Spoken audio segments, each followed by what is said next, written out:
పెళ్ళైనా పండగైనా వేడుక ఏదైనా పట్టుచీరల ప్రత్యేక వేదిక వారాహి సిల్క్స్. రజనీకి కులపిచ్చి ఎక్కువ. రజనీ కాపు, అందుకే కాపు సామాజిక వర్గానికి చెందిన అంబట్ రాంబాబు ఇంటిపైన దాడి చేస్తే సహించలేకపోయారు, పార్టీ లైన్ దాటి ఖండించారు అని టీడీపీ వారు జనసేన నాయకులు అంటున్నారు. అదే జోగి రమేష్ ఇంటిపైన దాడి చేస్తే ఎందుకు ఆ స్థాయిలో స్పందించలేదు, అంబట్ రాంబాబు ఇంటిపైనే దాడి చేస్తే నిప్పు పెట్టారని ఎందుకు చెలరేగిపోయారు? అంబట్ రాంబాబు గారు కాపనా, లేదంటే సాటి న్యాయవాదనా, లేదంటే రాజకీయ నాయకులు పక్కపక్కనే ఒకటే వీధిలో ఉన్నారనా, ఏంటి అసలుకి అని టీడీపీ వాళ్ళు, జనసేన వాళ్ళు, బీజేపీ వాళ్ళు బయట చర్చించుకుంటున్నారు. మీరు ఏం సమాధానం చెప్తారు వాళ్ళకి? కులపిచ్చి ఉంటే అమరావతి రాజధాని రైతులు ఎవరంటారు? వాళ్ళు ఏ కులమో నాకు తెలియదు.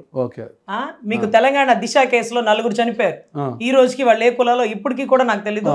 ఎస్సీలు అయితే కాదు, ఎందుకంటే వాళ్ళకి ఏదో రావాల్సిన బెనిఫిట్స్ రాలేదు కాబట్టి, ఏదో బీసీ కమ్యూనిటీ నాకు తెలియదు. అడ్వకేట్ గా ఫేమ్ తెచ్చుకోవడానికి అక్కడ చేశారు, ఇక్కడ చేశారు. ఒక రాజకీయ నాయకులు ఇక్కడ పేరు అడ్వకేట్ గా పేరు తెచ్చుకోవడానికి అక్కడ చేశారు. అక్కడ పేరు, అక్కడ మీలాంటి అడ్వకేట్లు జర్నలిస్టులు ఎప్పుడు వాళ్ళ ఇంటికి వెళ్ళి మైక్ ఎందుకు పెట్టలా? అక్కడ ఫేమ్ గురించి కాదు, ప్రాణాలతో పోరాడి చేసిన పని. ఎవరు ఫీజు ఇవ్వడు. అది కేసు చివరి వరకు ఉంటే ఫేమ్ వచ్చింది. మధ్యలో పోతే మీ బొట్టోడు దారిన పోయేదానికి కూడా చెప్పడు.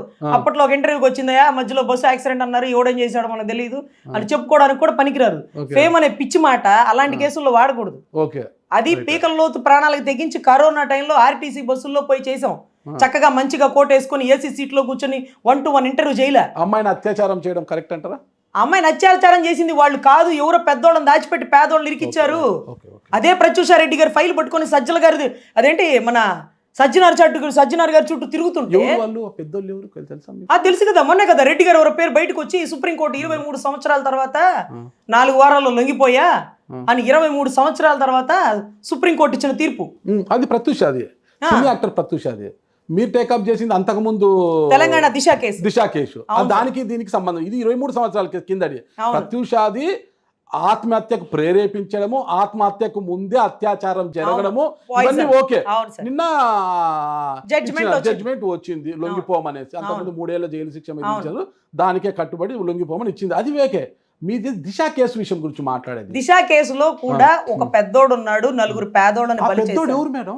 ఎవరో పెద్దోడు పట్టుకునే కాడికి ఇక సత్యం బాబు కేసులో, ఆయిషా మీరా కేసులో ఎవడో పెద్దోడు చెప్పండి మీరు. అదే మనకి కాదు, ప్రపంచం మొత్తం తెలిసింది. పాపం గౌరవ పోలీసు వారికి తెలియదు, మరి మీకు తెలియదు, నాకు తెలియదు. సత్యం బాబు సరే, సత్యం బాబు నిర్దోషం అన్నప్పుడు దోషం. తెలంగాణ పోలీసులకు తెలియకుండానే ఎక్కడో గుంటూరులో న్యాయవాద వృత్తి చేసుకుంటున్న రజనీకి ఎలా తెలిసింది?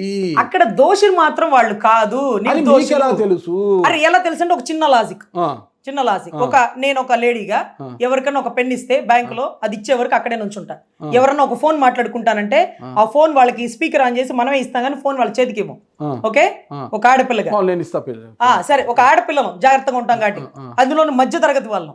అర్ధరాత్రులు 9:30 టయానికి బండి పంచర్ అయితే, మధ్య తరగతి అరే ఆ వెటర్నరీ డాక్టర్ కాదు, వెటర్నరీ డాక్టర్ ఎవరైతే ఉన్నారో ఆవిడ ఒక ఫోన్ మాట్లాడతా వాళ్ళ చెల్లికి ఫోన్ చేస్తే ఏం చెప్పింది? బండి పంచర్ అయింది, ఎవరో 4 బూచోళ్ళలాగా ఉన్నారు, వాళ్ళకి బండి పంచర్ వేయించుకురమ్మా నాన్న ఇచ్చాననింది. ఇంట్లో వాళ్ళని అడగండి లేడీసు. తెలియని వాళ్ళకి అనుమానాస్పదంగా ఏ కార్ డ్రైవర్లకో, కారు ఓనర్లకో, లేకపోతే టోల్ గేట్ పక్కనే కాబట్టి డిపార్ట్మెంట్ రోడ్కో ఇస్తారు, కానీ తెలియని వారికి, బూచోళ్ళలాగా ఉండే వాళ్ళకి బండి ఇచ్చి పంచర్ వేయించుకురమ్మంది. ఓకే, అక్కడ కూడా నమ్ముదాం. కానీ ఆ దగ్గరలో ఉన్న పంచర్ షాపులు ఎక్కడా లేవు. వాళ్ళు అదే బైక్ మీద ఇద్దరు పట్టుకొని వచ్చి పెట్రోల్ కొట్టించుకున్న విజువల్ తప్ప, ఆ అమ్మాయి వాళ్ళని ఎత్తుకెళ్తున్న విజువల్, ఆ అమ్మాయి వాళ్ళని లారీ ఎక్కించిన విజువల్, ఆ అమ్మాయి వాళ్ళని టోల్ గేట్ దాకిన విజువల్ ఎక్కడ చూపించాల. పంచర్ షాప్ కూడా లేకుండా, బండి పంచర్ వేయకుండా ఒక బండి మీద ఇద్దరు ప్రయాణించి దగ్గరలో దూరంలో ఉన్న పెట్రోల్ బంక్ దాకా ఎలా వచ్చారు అంటే, ఒకటి పంచర్ అన్న వేయించి ఉండాలి, లేదు పంచర్ షాప్ వాడు లేడు. మరి బండి పంచర్ అన్నా అవ్వలేదు. మరి బండి పంచర్ అవునప్పుడు అమ్మాయి ఫోన్లో ఏం చెప్పింది? నా బండి పంచర్ అయిపోయింది, నేను ఇప్పుడే వచ్చాను ఫంక్షన్ నుంచి, రేపు పొద్దునే మళ్ళీ టెంపుల్కి వెళ్ళాలి, ఆఫీస్కి వెళ్ళాలి, నువ్వు బండి అక్కడ పెట్టి రా అని చెల్లి అడుగుతున్నా, లేదు పంచర్ వేయించుకు వచ్చేస్తున్నాడు, ఎవరో 4 బూచోళ్ళలాగా ఉన్నారు అని మొత్తం విజువల్, ఆడియో రికార్డింగ్, ఒక్క విజువల్ ప్రజెంటేషన్ కూడా సిర్పూర్ గారు కమిషన్ ముందు వాళ్ళు ప్రజెంట్ చేయాలి. దీనికోసం మీలాంటి వాళ్ళు కోడిగుడ్లు వేసారా, రాళ్ళు వేసినారా, ప్రశ్నలు సంధించారా, అందరికీ సమాధానం చెప్పుకుంటా 2.5 సంవత్సరాల తర్వాత కొన్ని సజ్జనార్ గారికి ఇంత తెలియకపోయిందేమో పాపం కదా.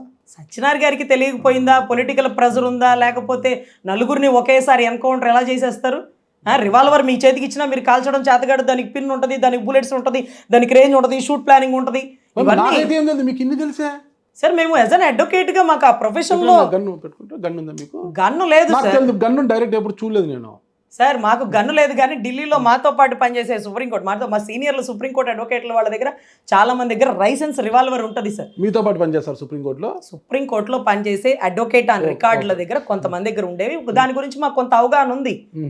అది పాయింట్ బ్లాక్లు ఎలా చేస్తారు, దాన్ని ఎలా లోడ్ చేస్తారు, దానికి పిన్ ఎక్కడ ఉంటుంది, అలా తీయంది ఎలా కాల్చడానికి లేదు, AK-47 ఎన్ని బుల్లెట్లు ఉంటాయి, మిగతా దానికి ఎంత ఉంటాయి, పాయింట్ బ్లాక్ అంటే ఎక్కడ కాల్చాలి, ఎక్కడ కాలిస్తే మనిషి చనిపోతారు, అన్నీ తల మీద గుండె మీద కాల్చినారు. పరిగెట్టేవాడికి తెల్లవారుజామున 4ంటికి మసక చీకట్లో పూర్తిగా మంచు పడే నిర్మానుష ప్రదేశంలో టార్గెట్ ఫినిష్ చేయడానికి వాడు అక్కడే ఉండి నుంచుంటే కాలిస్తే తప్ప ఇన్ని మీటర్ల దూరంలో కాల్చారా, అన్ని మీటర్ల దూరంలో కాల్చారా, మొత్తం పోస్ట్ మార్టం రిపోర్ట్లో వచ్చేది. సో ఇక్కడ దొరికింది ఏంటంటే, నాకు తెలిసింది ఏంటంటే మీరు సుప్రీంకోర్టుకి వెళ్ళినప్పుడు అక్కడ సీనియర్లతో కేసుల విషయం కాకుండా పిస్టల్ గురించి మాట్లాడతారంట. పిస్టల్కి పిన్ ఎలా ఉంటుంది, ఎట్లా కాలుస్తారు, పాయింట్ బ్యాంక్లు ఎలా పెడతారు, ఏం కథ అని మీరు తెలుసుకుంటారనమాట అవి కదా. సార్ అమ్మ మా దగ్గర లైసెన్స్ అవునా సార్, ఉందా సార్? సార్ ఒకసారి మేము చూడొచ్చా సార్?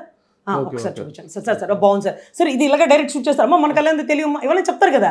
దీనికోసం ఉన్న ప్రొఫెషన్ మొత్తం మానేసుకొని గంటలు కేటాయించింది కదా. ఏదో ఆయన దూరం నుంచి చూపిస్తారు అంతేగాని రివాల్వర్ మన చేతికి కూడా అప్పచెప్పరు. ఎందుకంటే చాలా కేర్ఫుల్